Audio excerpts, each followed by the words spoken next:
Hey guys, I know it's been a while. I'm pretty sure you know where this is going. I was hoping I wouldn't have to make this video. I was hoping it would be dealt with by now, but it hasn't. So here we go. I am obviously going to be talking about Althea.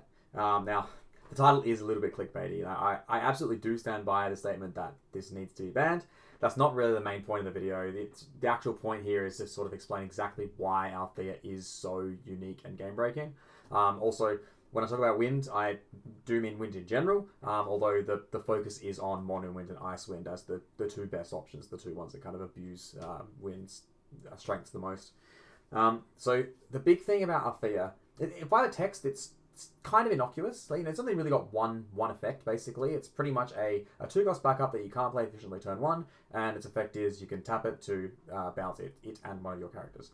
So it's not a lot of text, but for the small amount of text it has, the amount of roles that it fills is huge. So it fills 3 entirely separate roles at the same time. One fair is pretty fair, I think, and the other 2 are quite broken. So, starting with the fair part of this card, it provides you with on-demand cast count. And so this is, if this was its only purpose, I'd be fine with that. It's a reliable way to increase your cast count, so it effectively drops the threshold by 2. So regardless of what you have in your hand, you've always got 2 extra casts available if you want that. So this is really useful for quite a few cards, especially things like Luso, Rosa, or Sid Hayes. So in Rosa's case, she's going to pay off the 3+ X that you spend replaying her and whatever you bounced. In Luso's case, if getting to 7 is quite a high threshold, and so dropping that to 5 makes it a lot easier. And also, like Chocobo, it lets you use Luso fuel himself. And then Sid Hayes, of course, 3 casts is trivial when you've got 2 available at any time. So to trigger the Dull and Freeze is especially useful when you need him early to hold off pressure, and you may not have a very big hand size because of that pressure that you're dealing with. So having those casts kind of on the field available to you will help quite a bit in that situation.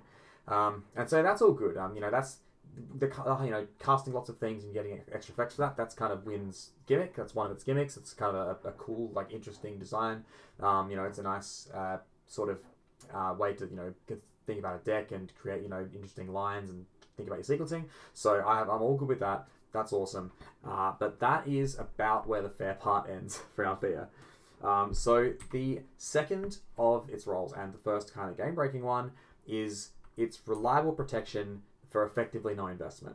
So this is particularly relevant if you have some kind of high power engine card that your opponent basically has to get rid of or they can't win. And so to put this into context, so usually removing something requires some kind of commitment, or at the very least a removal resource, and often there's CP involved in that too.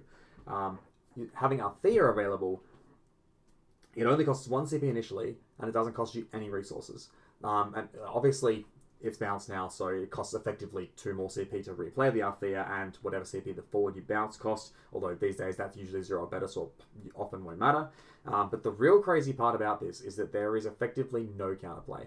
So if you're trying to kill something and they have Althea protecting that thing, right, the only way you can actually kill it is to have some kind of follow-up on top. So you have to bait out the Althea and then put something on top of that to deal with the thing, right? So for starters, you're already using 2 resources. You're committing 2 of your resources to removal resources, and one of them's instant speed, just to get rid of one thing, right? But that's not even the worst part. The worst part is, even if you manage to do that, now the Althea just fizzles and stays on the field. So all it has cost them is 1 CP, and you've spent, multiple resources, potentially quite a bit of CP, just to remove this thing. And, that will usually actually leave you worse off than just letting the Althea resolve and effectively converting your removal into a bounce.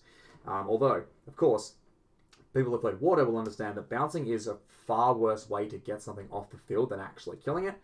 Basically, the only reason Water can afford to play those pure bounce cards like Leviathan is Tross, who effectively offsets the cost and turns those EXs into +1. And so the fact that Wind can effectively convert any removal into a bounce is really, with minimal investment, so I should make that clear, with minimal investment, that is absolutely ludicrous. And obviously the biggest offender of this is Bismarck. Bismarck itself, very powerful, really good generator, really strong threat while it's in play. But it's actually Althea that makes this card unfair. So again, this card actually, I like how it fits into Wind. I like it as a Wind boss. It's fine for archetypes to have stronger cards that kind of reward you for building your deck in a certain way and including certain combinations of cards. I think Bismarck fits really nicely into that. It's got a lot of versatility. But also, if it wasn't for Althea, Bismarck actually costs something. And so having it get removed, even if it's resolved once, that could actually be a legitimate setback. But it's not because of Althea. So as long as you play this behind Althea, it is virtually impossible for your opponent to remove it efficiently, especially when in this one in particular, of course, you get a draw as well when you bounce it with Althea. So that's, just an extra interaction you get for free. But yeah, the main point here is that you've got this really good threat, and that's fair enough. But the fact that it's impossible for your opponent to effectively interact with it and to get rid of it, that is what makes it a problem. So that's, and we all know this. Obviously, I'm not giving you and shedding any new ideas here. I'm just kind of emphasizing the points about this. Now, the third and last thing about role of Althea, and by far the most game-breaking one, this is the reason that Althea should absolutely not exist, is that you never have to commit to anything. So the idea of commitment and resources, it becomes more and more abstract as the more power creep we have. And so this, this kind of concept of, being able to not commit at all and still do stuff, it's something you've probably intuited in your own head, just, felt while playing, but maybe haven't put into words before. But so, as we all know, the game mostly revolves around enter abilities these days. And that's actually especially prominent in Wind. Yes, we actually are getting quite a lot more generators, so the cards that, actually do something by existing for a longer period of time. But the bread and butter is still basically cards that say, do a thing and then be a body, or maybe like a backup in Shantoto's case. And so this, this goes from like low end stuff like Luso or Azana or, Lulu, all the way up to, high end like Locke or Fusoya or Shantoto. And so most importantly though, this tends to kind of comprise your deck's toolbox, sort of, the various effects that are relevant for certain situations. So Typhon, good example. Shantoto, another good example. Kind of things that you want in certain situations. So you want to find those situations to use them and then using that situation. But then often also is the case that, it could look like one resource is a good time to use it now, but then potentially there might be a better time later. Now, that decision making is a huge part of the game. And so the underlying contract of Final Fantasy, like gameplay, is that when you play a character with an enter ability, you've now used that resource and you can't use it again. So that's kind of the big point here, is that when you play a character with an enter ability, you've used up that copy and you can't use it again. Of course, if you recur it with something, then of course you can use it again, but then that recurral is a resource that you've used as well. Like a Luminous Puma or a Kusith or something like that. So the thing is, that's the rules that everything else plays by. Althea completely obliterates that contract. So, another way, a more general way of saying this, basically, is that you have a finite amount of resources in your hand, and using one commits it or consumes it. In Althea's case, that is not the case. Althea straight up obliterates that. So this means that in Wind, I can use whatever resource I want, whenever I want, and I still have that resource available if I want it again. And this is the key difference that I'm kind of channeling when I say that Wind is playing a completely different game to everyone else. And so this is also what makes it untouchable in a polite game, or any even pressure games, as long as it stabilizes. So you would have felt it before, and if you've played Wind, you'll have felt it as well, that at a certain point in the game, it is impossible to lose now. There is literally nothing your opponent can do. And Althea is actually the reason for that, because you now have infinite resources. You can do anything you want whenever you want without actually using anything up, or without committing anything. And everything your opponent does, they have to actually commit something. They have to spend something. Eventually they're going to run out of things to do, and then you just overwhelm them. There are a few follow-on effects as well. So a couple of these are a little bit more subtle, but obviously still relevant. So the first one is that one of the most common ways for your opponent to play around a powerful enter effect is to, after the first time it's used, leave that character on the field. So you can't play another copy of that character, you can't get that effect again. And then your opponent, when they decide that they will be able to deal with another copy of that effect, then they can kill the forward potentially. Having Althea obviously behind that means that they no longer get that choice. They no longer get to have that counterplay around that effect, because you can just bounce it and do it again yourself. The other second sort of more subtle thing is that you get to be far more liberal discarding your core cards early. So you can discard stuff like Lulu, Typhon, any summon, any 2 or less cost 4, like Luso, whatever, with absolutely no concern.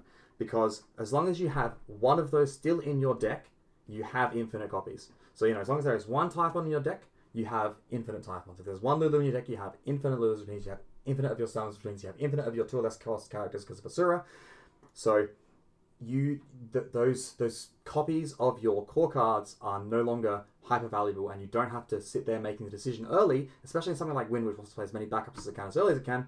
You don't have to sit there and decide, is it worth ditching this because now to deal with something immediately, knowing that I now won't have that available later on. And so this one also kind of follows into the protection part as well. So in the case of Bismarck, right, normally that would be a kind of card that you almost, if it wasn't for Althea, you basically would never want to discard a copy of Bismarck, because every single copy of Bismarck would be so valuable. But because the moment you have any copy of Bismarck, every other copy is irrelevant, because that one will live forever. You will always have it. And if you don't, then as I mentioned, your opponent would have spent so many resources getting rid of it that it doesn't matter anyway. You don't need it anymore. You don't want it. So anyway, and same goes for the payoff stuff like Lock, for example. In Icewind, you've got something like Lock, who's a really high payoff. That's one of the good reasons to play Ice with your Wind. You kind of lose consistency but gain some extra power. That just you can even use it for the multi-element CP and not even care, because as long as there's still one somewhere, you've got it as many times as you want it. Anyway, that's sort of so there's the big point here. It gives you infinite resources, and that is something that nothing else can do. Nothing else in the game basically breaks a fundamental concept of gameplay. It breaks a fundamental part of decision making and lets you basically do whatever you want.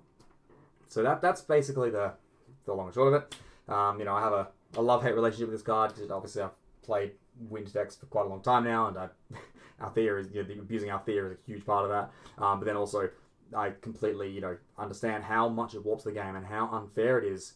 That it's impossible for any other. It makes deck building boring as well, right? Because one, you can't build any other polite deck, because you build any other polite deck. So when I say a polite deck, I mean a deck that intends to actually play backups. Kind of have backups in play and then do stuff with those, rather than just pressure early. You can't play anything if it's not Wind, because the Wind deck will just obliterate you. You literally can't touch it. So that's annoying. Also, if you want to build any kind of Wind deck at all, you don't want to have to include the same cards all the time. So, you build a Wind deck, it's probably going to be better with Althea in it. And if you've got the Althea there, well then, you may as well have the Typhon and the Bismarck. And now you're still kind of playing like your Wind engine, but whatever other cool thing you wanted to try out that maybe uses the Wind cards, now it gets sidelined by the really powerful stuff that Althea's letting you do. And so in the end, you're not really getting to do your, cool, interesting thing that you kind of want to do. You're just abusing Althea again. So, it kind of takes a lot of fun out of deck building. And yes, it is very unfun to play in an environment with it. Even sitting behind my own Althea, I just feel like I don't need to worry about anything. Playing against it, you sit there being like, I don't have options to deal with anything, because they've got way more options than me. It's, very unhealthy, very degenerate. I think, again, this is obviously not a hot take. Most people agree with this, as far as I know. If you don't, please let me know. Tell me why. But anyway, that's my take on Althea. So, thanks for listening. Enjoy.